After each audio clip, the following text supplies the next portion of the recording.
You've made it to the home of Blerd on the Street, where three black women talk about their geeky interests, nerdy pursuits, and current events.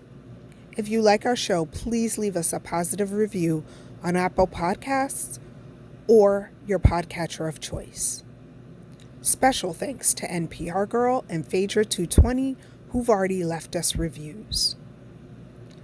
You can always find us on Instagram at Blerd on the Street and Twitter at Blerd Street. Now, on to the show.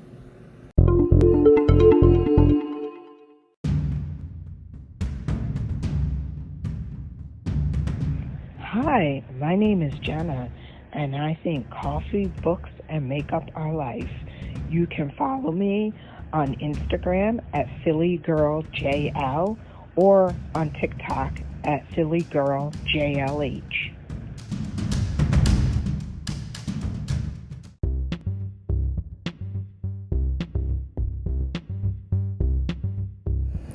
Hi, I'm Lillie, and I run on flat whites and raspberry scones.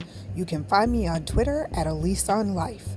That's ALISEONLIFE.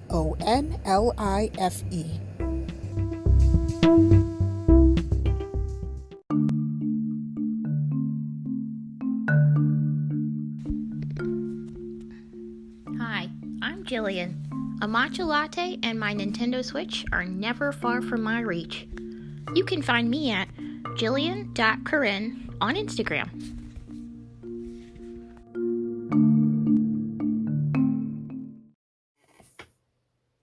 This week, the Blerds are presenting a Monster of the Week one-shot actual play. I, Lillie, am DMing, while Jenna and Jillian will be playing the characters Dr. Alexander Moussaillon and Rodler Dalmore, respectively. We're doing it episodic style, so I'm going to jump right in with the cold open. The night is dark and gloomy. A long road stretches out in a landscape of grassy farmland, and you see a figure on a bike pedaling toward the camera. In the background, a funnel forms out of the sky. It looks like a tornado, but there's no rain, and it forms and hits the ground in silence. The wind whips up, and the bicyclist seems to realize something is wrong. The figure stops, turns toward the funnel, and the camera closes in on their face, a look of awe and horror appearing as the funnel quickly eats up the ground between it and the figure. And then it peters out as it encircles a lone tree. As the funnel crumbles into nothing, it seems the bicyclist can't resist their curiosity and moves forward. As they approach the tree, a bright light shines from where the funnel had been. It beams down upon the figure, getting brighter and brighter and brighter before snapping out. Where a person stood before, now it is emptiness. And the camera pans back out, taking in the bicycle on its side, the front wheel spinning endlessly. You see a picture of our first hunter flash up, and it words stamped down in the left top corner that says Bradley Dalmore, and then in the bottom left corner it stamps and says The Crooked. So, Jillian, please introduce what your character looks like and what this freeze frame picture has shown them doing. All right. Hello, street team. Meet Rodler Dalmore. He is a tall African-American young man who has a great sense of fashion. One might call him a dandy, but he likes suits. What's wrong with dressing up a little bit? So we see him in this freeze frame at a home of a affluent, let's call them an affluent collector of artifacts in Philadelphia, and he is at the moment picking the lock to get in. What's he gonna take? We don't know yet, but I'm sure it's something cool. Awesome. And then that picture kind of fades out, and another picture comes up, and again, words stamped down in the left top corner that says Dr. Alexander Musean. And then in the bottom right corner, it says the expert. So, Jenna, it is your turn to do the same. Introduce what your character looks like and what they are doing in this freeze frame picture. Okay. Dr. Alexander Musean is he's standing in the stacks of what looks like a library, but on closer inspection, it's actually more of an armory, and there's all these crates with old like vintage weapons in them. And he's standing there with a clipboard and appears to be doing some sort of inventory. He is like about 5'11". He is he looks younger than he is. Looks to be in his 20s when he's really closer to about 35. He has light brown skin and long black hair that is pulled back into a braid. And he is wearing clothes that you wouldn't normally see on what would be considered, I guess, a librarian or a curator. But he kind of is dressed, think Nathan Fillion from Firefly. Okay, that sounds awesome. And then there are some other various names that flash up really quickly on the screen. But there's no pictures to them. They're not the stars of this show. Dr. Alexander Musean and Rodley Dalmore are the stars here. And the credits finish rolling, and then we go to a commercial break. Have you suffered an unexpected quarantine due to a monster encounter in the last 3 months? If you have, you may be entitled to compensation from the federal government. Class action suits for forced quarantines are happening all over the U.S., and when you're taking on the government or a large corporation, you need a lawyer on your side who will fight for you and your rights. That's where we come in. Call Bland Spare at 1-800-GET-PAID. That's 1-800-GET-PAID today. We don't take a fee unless you win your case. You two are in separate places. This is the evening time. It's like the local news is on, and both of you are watching. And it's like, and now it's time for our paranormal 60-second spots. And a face flashes up of the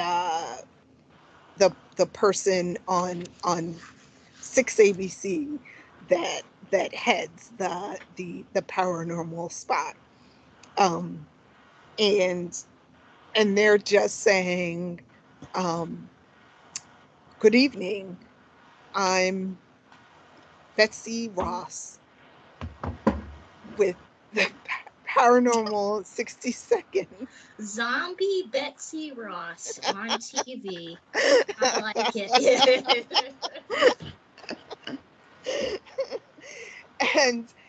And before Betsy Ross can say any more, you know that the like breaking news chyron like rolls across underneath her, and it's like breaking news out in Chester County. A third person has gone missing today. And it flashes up a picture that I am gonna try to add to the Roll20. You should be able to see Peter Howland. So it says breaking news: another person missing out in Chester County. Peter Howland, recent high school graduate, was last seen on Cold, Lonely Road. His mother described him as having a bright red mountain bike, which was found damaged in a ditch. Stay tuned for more after the paranormal 60 seconds. And then, the sound goes back on for, I already forgot Betsy Ross. The sound goes back on for Betsy Ross. And Betsy Ross is like, whoa, that's some shocking news out in Chester County, Bluebird Village. I'm really just making stuff up now. I didn't think those ahead. From Bluebird Village in Chester County. Melissa Brown was the first to go missing. Derek Houston, 24 hours later, also went missing from this same stretch of Long Cold Road. And now Peter Howland. Things are getting spicy out there. So now you know that there are 3 people have gone missing in the past 4 days in this same area. A reward has been posted for, we'll say, $3,000 with a credible tip on Melissa Brown, Derek Houston, or Peter Howland. So because of the mysteriousness of these disappearances, and also because of the reward that has been posted, there are now paranormal hunters from all over the greater Philadelphia area gathering in Bluebird Village, Chester County, to find out more. How do the 2 of you get out there, and what would this first scene look like of you in Bluebird Village? Where would you wash up? Melissa Brown was 21, and Derek Houston was 19, as well as Peter Howland being 19. They would have all been students at this small community college that is nearby. All right, so I'm thinking at the Bluebird Inn as part of the Bluebird Tavern. One of our characters is trying to get a room, and the proprietor says, "I'm sorry, sir, the last room was taken by this," and that person turns around and it's the other of our characters. That sounds like a good setup. Okay. Rodler, you step up to the check-in desk. Ding ding. And a really young-looking girl pops up from behind the desk. Like she was like crouched down below. She pops up, and she has a name tag on that just says concierge on it, not like an actual person. Yes, yeah. How can I help you? Hi, I just flew into town and I need a room. Do you have any openings? This is the only inn in town. Reservation. Do you have a reservation? No. Like I said, I blew in. I need somewhere to put my hat. Oh, that sounds fascinating. But the hotel is full. There's all these people that have just come in, and they're interested in these missing persons, and like I don't even know why. My dad, he's the mayor, and he gave out this reward, and now just everybody is here. We have no room at all, no room. I just checked in the last available room. It's a twin room though, so if you want to talk to the person who just took that last room, they're right over there. And the concierge points toward a familiar figure, Rodler, in the form of Dr. Alexander Museum. Okay. You. So I am standing, I guess, over near the window. There's like a little reception area with a couple chairs that look worse for their wear, but very comfortable. I'm looking out the window at the crowd of people, I guess, that are gathering. Let's say the town like center is right there where the inn is, and so there's crowds of people gathering in the town center outside, and I'm looking out the window at them. And as the concierge is like over there and points to me, I turn around because I have overheard part of the conversation. Don't I know you from somewhere? I do believe we have met before. I think you came into my shop a few years ago to purchase something for monster hunting. Oh yeah, you're that guy from the Mutter Museum. Yes, of course. Dr. Alexander Museum. And I hold out my hand. He also shakes Dr.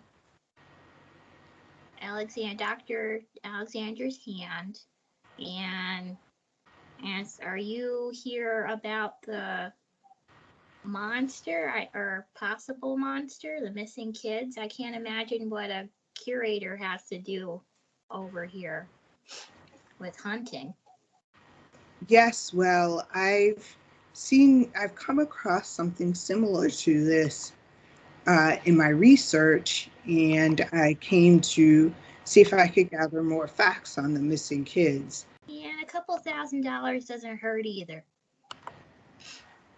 Well, the museum can always use money.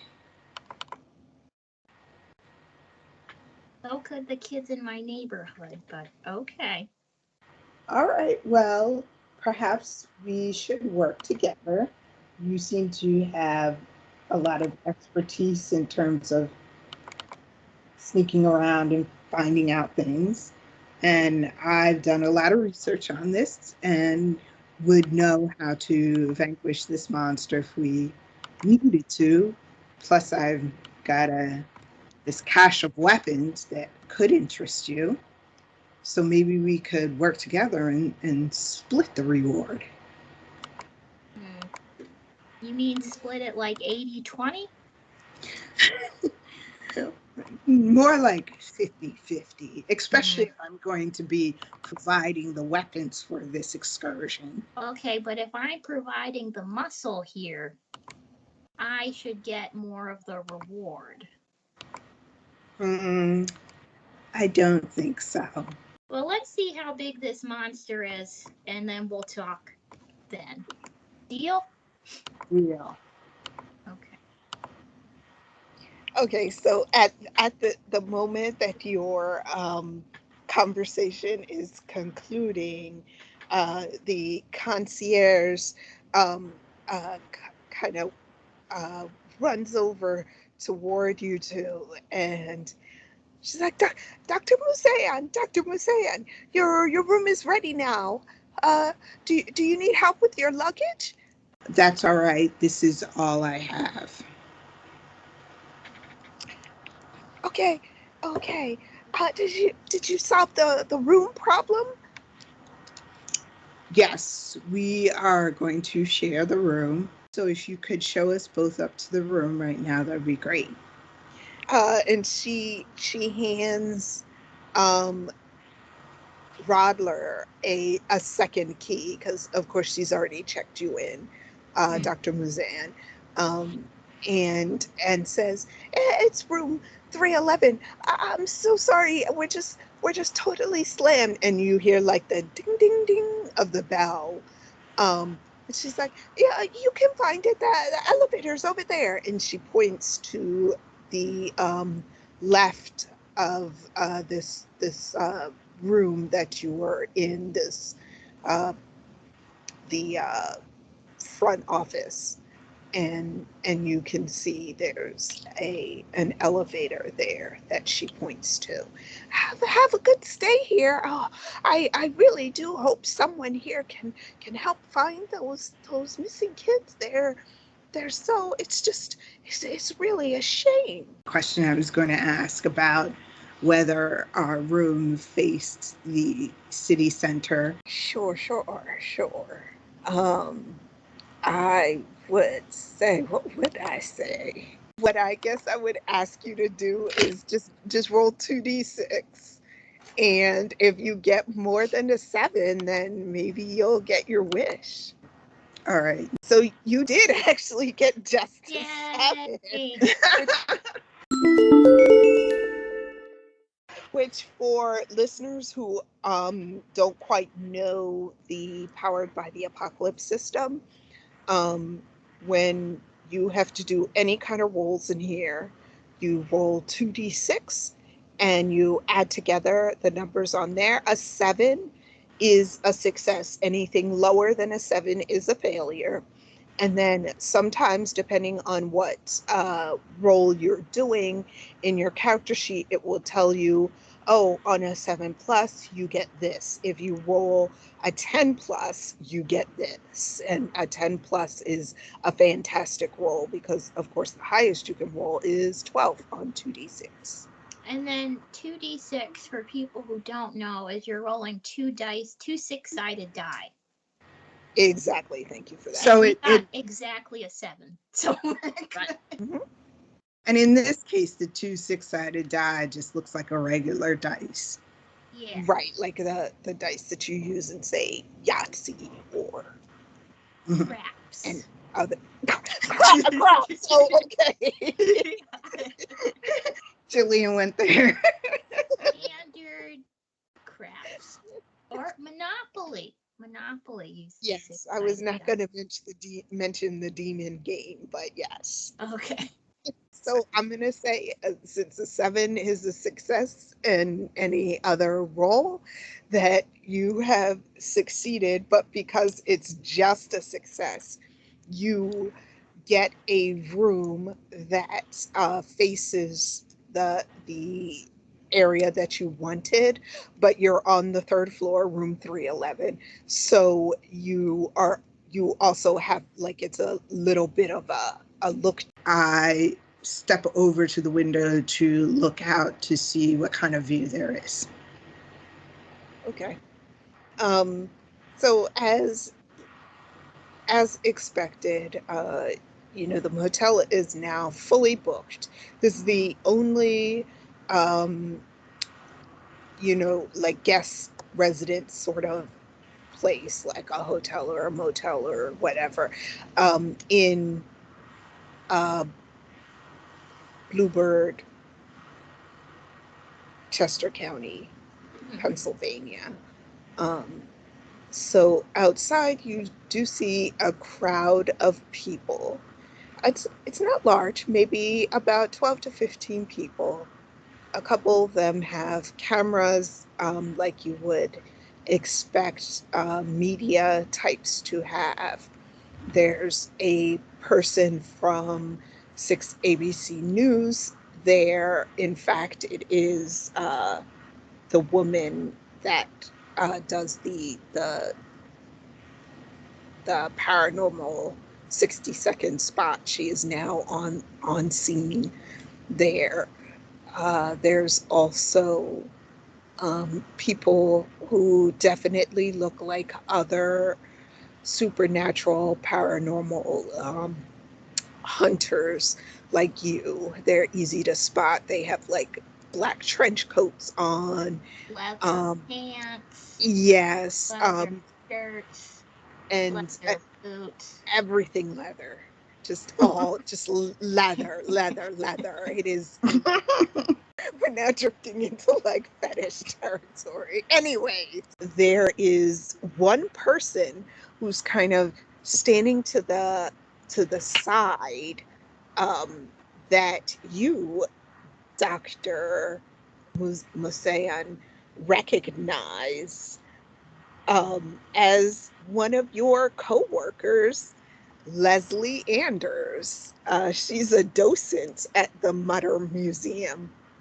And you know that she kind of has like an interest in this sort of field. She is, the stereotypical goth character that is always in a TV show like this.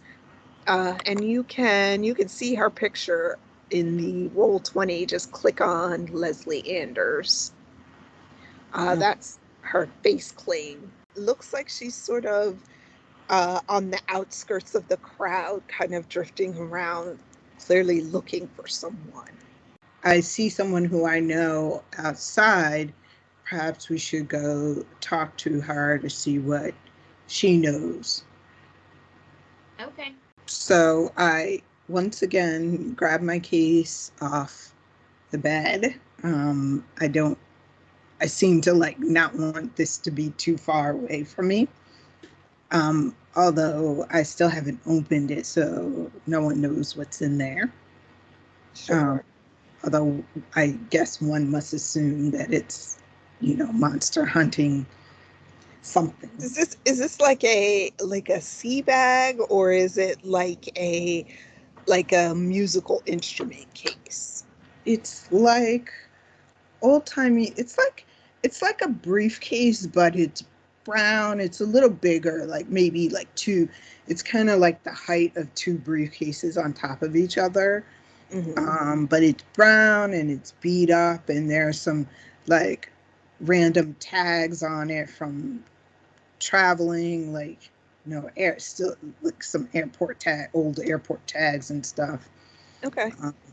And there also is like a property of tag, and the case is protected by a lock. Okay. All right. So you grab up your case. Are you following the doctor, Rodler? Yeah. So as you exit, Leslie Anders spots you right away, and she's now standing next to another young woman. And she like waves wildly at you, doctor, and she calls you Dr. Alexander, which is, I guess, something that you sort of just humor her for. Dr. Alexander, doctor over here, Dr. Alexander. I quickly walk over to her and try and like motion at her to talk softer. Oh, Dr. Alexander, I'm so glad you're here. I've been waiting like a 2 days for you to get here. Where have you been? 2 days?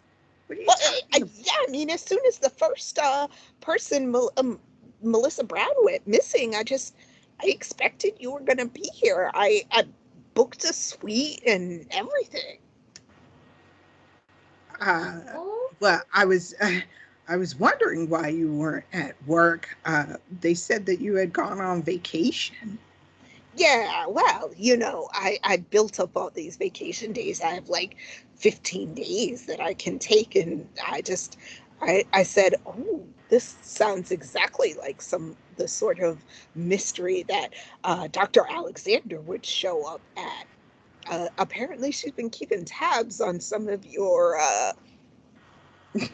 extracurricular activities that don't have to do with the museum. This concerns Rodler, who's standing back a few feet away. Um, and Leslie notices Rodler about now. Oh, who's your friend here, Dr. Alexander? This is an acquaintance of mine, Radler Dulmore.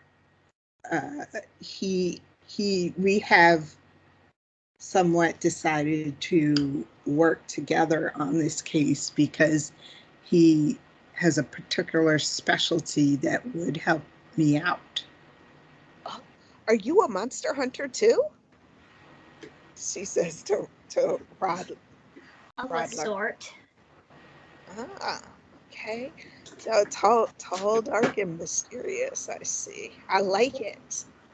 And she puts her arm around this other young woman that's there, and she says, anyway, I've already spoken to some of the locals. This is Karima Long. Karima Long's space claim is also in the Roll20 if you're interested. She knew all three of the people who disappeared, but she's also the head of SOM, and she just says, like, SOM as if you were supposed to know what that is.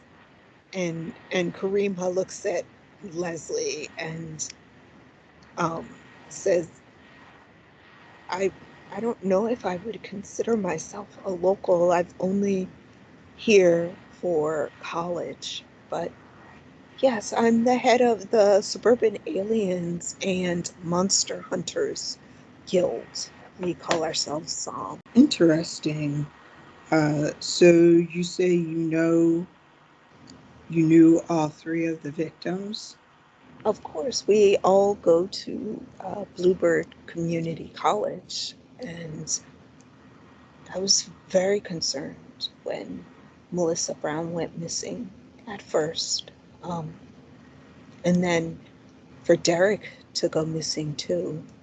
It was the whole community college has been concerned and wants to help find these three people. Peter Holland,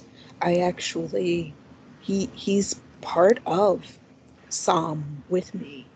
So I don't know. I feel like if there is something nefarious going on here with the paranormal, maybe Peter found something out or was curious and had an encounter, and that's why he's now missing too.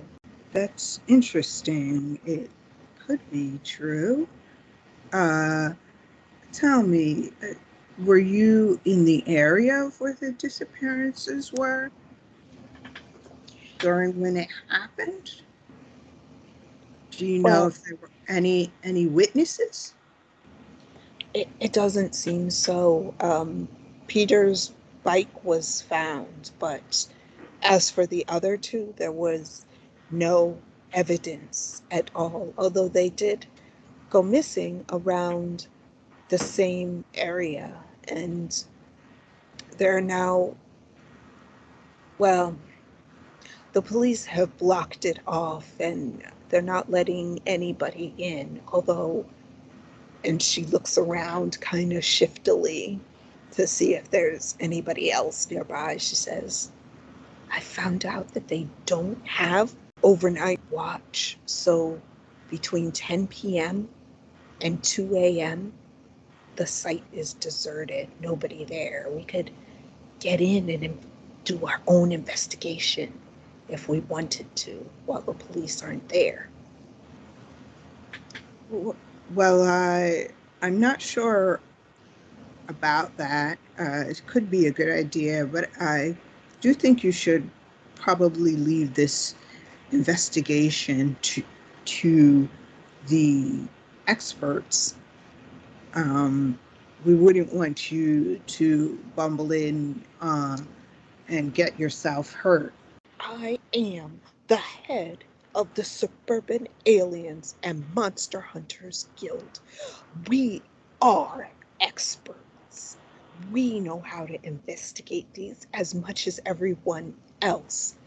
And she turns to Leslie Anders and she's like, I knew this was going to happen when you told me you can introduce that you may be the head of this or your organization, but you are very young and you just don't have the experience. Wait, Dr.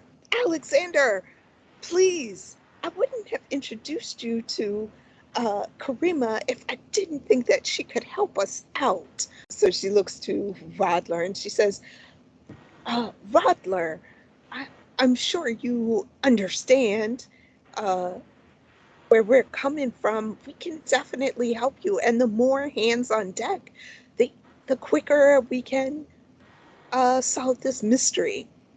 And then she looks at Karima and they kind of have like this, like, secret, like, eye exchange conversation.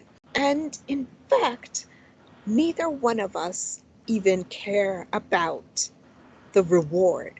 We'd leave that to you two if we solve this mystery. We just want our friends found. Well, perhaps we can help you. Perhaps you can help us with the research end of this.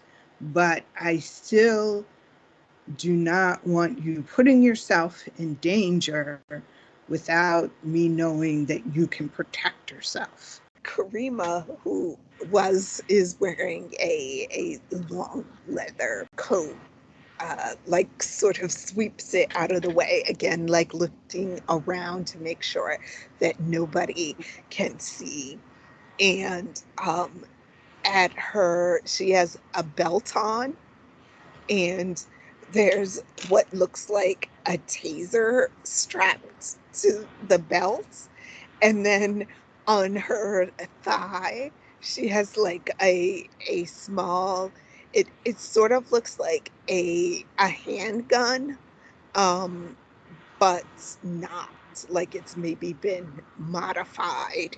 And then at her ankle, like around the like bottom of her calf, there are two knives strapped on either side of her leg, like two daggers, and they both have like intricate hilts to them with like runes on them, and they kind of have a faint glow to them. And she says, I assure you, doctor, I can protect myself as much as the next person. And then she sweeps the coat closed, and she stalks off with like Leslie like running after her. Wait, Karima, I promise you, Dr. Alexander can help us.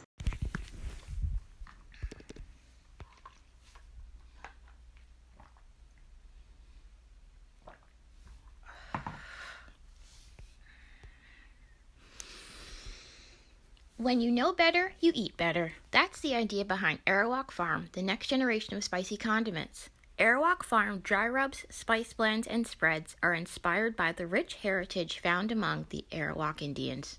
The Arawak Indians emigrated from South America in 600 AD and settled in the Caribbean. They were fishermen and farmers heralded for their unique methods of curing, seasoning, and storing their meats, seafood, and vegetables. The secret was to create a blend of the finest Caribbean spices.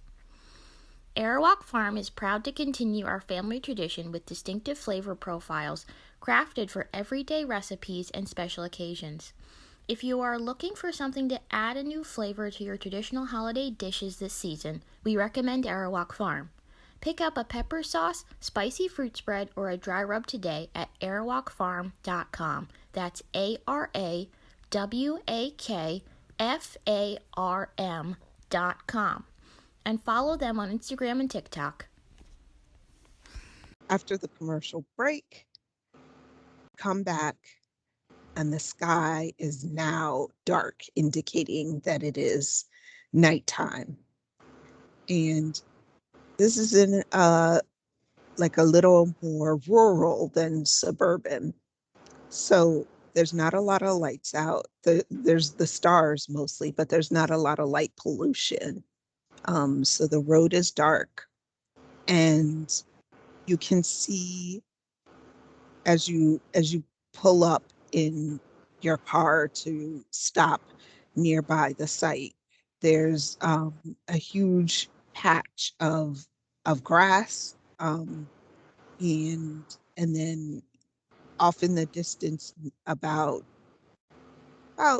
300 feet away, there's a tree and yellow police tape that is like neon colored, so you can see that square marked off in the dark, which is presumably the spot that student Peter Howland disappeared. We drive up to the spot and pull over on the side of the road and get out. And there's tape and like those little like clue markers that are like counting different things people find. Oh yeah, That's a lot of true crime. Little yellow stands. Yes.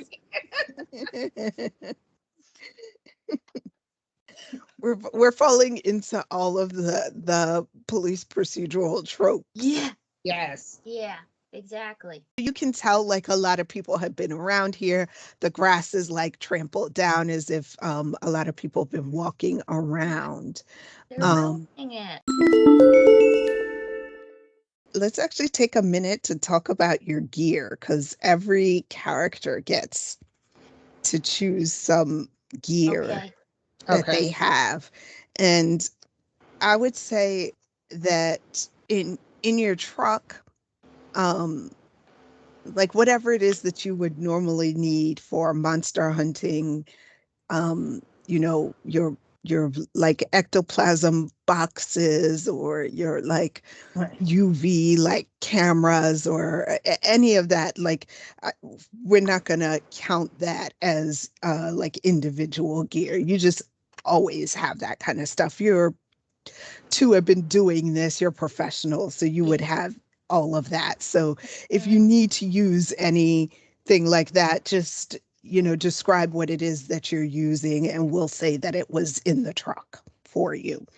But your individual gear that you have from your playbook, let's take a minute to talk about what it is that you have. Jenna, what did you choose from your playbook? Okay, so you have chosen a mallet and wooden stakes, a magical dagger, and a juju bag. So talk more about this juju bag. What would this juju bag entail? I didn't really think about that because I thought it was like a part of the game that you would know what was in there. If I say what's in the bag, can I just choose anything? Like if I say I have some protection spells, or is that separate from me? Well, would the protection spell would be something written down, like a rune, or like a rock, or like how would that protection like spell? Amulet. Amulet. Okay. I was actually thinking something different, but that's cool. I was gonna say totem, but I guess they're really that makes sort sense of. Too. They're pretty similar, but no, totem actually works too. Okay. So it's like a totem that has a protection spell on it. Well, so the juju bag actually does harm, but you can do it from a distance. You can use the juju bag from a distance. So it's like a ranged weapon, so to speak, and it's magical.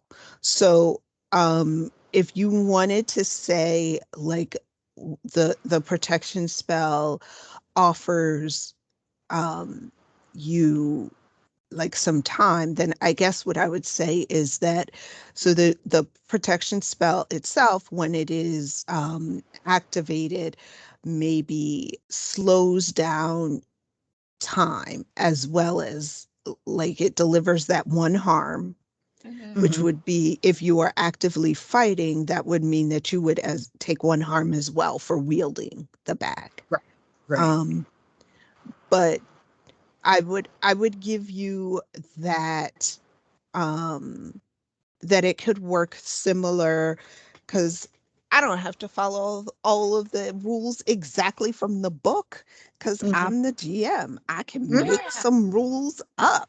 The basic hunter moves: act under pressure, help out, investigate a mystery, kick some ass, manipulate someone, protect someone, read a bad situation, and then use magic. I'm going to say, instead of just being the use magic, for what you've described for your juju bag, it would be, I think it would be act under pressure. The way you would be using this would be something that would be like, oh no, we're really in trouble now. Things are going down the crapper. Got to figure this out. And that's an act under pressure. Okay. So you wield the juju bag, you would have to roll for act under pressure. But if you succeed, I would say that gives you the opportunity to take another action. Okay. All right? Sounds good. So that's how we'll do that. Jillian. Yeah. What does your character specific gear look like? What his gear looks like? Mm-hmm. All right. So he's got a 22 revolver, a 9mm, just in case. Okay. And if all else fails, he's got a big knife. That's very good. I mean, yeah. Why not? Yep. So a 22 revolver is small. Yeah. He doesn't like to get his hands dirty, so if it's something that comes close, here you go. Right. Say hello to my little friend if you were. Okay. So all of your weapons are basically melee weapons. Like you would have to be close up to just keep that in mind. Okay. Yep. Kareem along, like motions to you, come on over to where the tape is. And I'm going to show you this thing that I found. Okay. All right. So are you following her? Yeah. Okay. Cool. I will say that you'll also likely have flashlight or a pen light or something that illuminate the way for you. Okay. So you get over to where the tape is, and you can see in the spot there's like a pattern in the ground, like a crop circle sort of pattern. Is it big or small? About 8 feet by 8 feet square. Okay. And this tree is smack dab in the middle of this crop circle. So like the crop circle is fashioned around the tree, like making the tree the middle of its pattern. I use my torch that I have to illuminate the crop circle. And I'm like, well, that is interesting. And I kind of lean closer to try and see exactly what the pattern is, because it is dark out, right? Like we only have our So, like at this part of the clearing, you are far enough away from the road. There's like a couple of street lights, but there's no other light pollution really out in this Oh, one other question. Are there houses nearby? No, it's just all like farmland kind of Okay. clearing, Okay. sort of. Yeah. Okay. All right. So I lean closer to part of the crop circle and shine my torch like directly onto it. I've never seen anything like this. I mean, there've always been crop circles that people see, but this design is very different from any crop circle I've seen. And Kareem Along is standing next to you, Dr. Musean, and she says, I know, it's so exciting, isn't it? I already took some pictures, and the club is really trying to figure this out. I mean, crop circles means alien, right? Well, not necessarily alien. Crop circles have been associated with ancient civilizations. Obviously, that's not something that would be happening here, but it doesn't necessarily mean alien. Her face, she was like really excited. She had like this expectant look on her face and a smile. And then when you say, does it necessarily mean alien? Her face like falls, like, oh, okay. And I noticed that her enthusiasm has waned. And I go on. I mean, there could be an unexplained reason why the crop circle is here. But, science says that most of the time it's not alien. And Leslie Anders, who was like, she was kind of standing back. She didn't really approach the tape like everyone else did. She says, yes, well, Dr. Musean, I suppose you are always going to be the skeptic, but aliens could quite possibly exist, and this could be some sort of communication that they're making. We just need to know where these students have disappeared to. What do the aliens want with them? It could just be abductions. It doesn't necessarily have to be alien, but I will admit we should consider all possibilities. And just as you finish saying that, the tree in the middle of the crop circle sort of like glows and starts to move with like a like the breeze is rustling through its branches, and the trunk of the tree itself sort of seems like it's shimmering and like flexing, and the light gets really, really bright, like incredibly bright. So anyone who was actually like looking in at the crop circle takes one harm for this bright light that shines and gets bigger and bigger, and then it's extinguished. And there on the ground next to the tree is a person. Karima gasps and she's like, Peter. And she ducks under the tape, because at this point you were all still standing outside the police line. She ducks under and runs over to him. You can tell he's breathing, right? And his body's kind of jerking. And she rolls him over, and it is indeed Peter Howland, whose face you recognize because he was all over the news.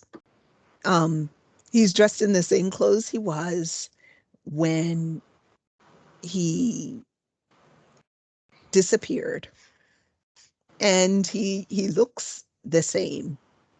and his eyes fly open, and he grabs Karima's arms, like in a two-handed grip, and he whispers something to her, and then he keeps saying it, and he's like looking at her and holding her tighter and now kind of shaking her.